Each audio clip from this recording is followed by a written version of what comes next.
சொல்லாட அவரை தியானிக்கிறதான இனிதான பகுதியிலே உங்களை சந்திப்பது மிகவும் சந்தோஷம். இன்றைக்கு கர்த்தருடைய ஓய்வு நாட்களாக இருப்பதனால ஒரு வசனத்தை வாசிப்பு. யாத்திராங்கமம் 20ஆம் அதிகாரம் 11ஆம் வசனம். கர்த்தர் ஓய்வு நாளை ஆசீர்வைத்து அதை பரிசுத்தப்படுத்தினார் என்று பார்க்குறோம். கர்த்தர் ஓய்வு நாளை ஆசீர்வைத்து அதை பரிசுத்தப்படுத்தினார். அன்பான கர்த்தருடைய பிள்ளையே, இது கர்த்தருடைய நாள். இந்த நாளை ஆண்டவர் என்ன பண்ணுறாரா?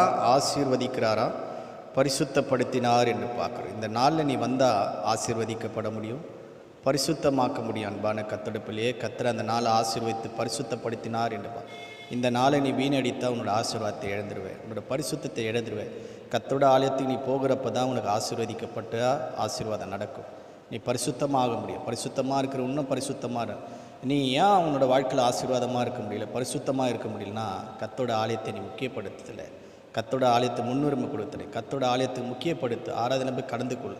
தேவன் ஆசீர்வதித்து உன்னை பரிசுத்தப்படுத்துவார்.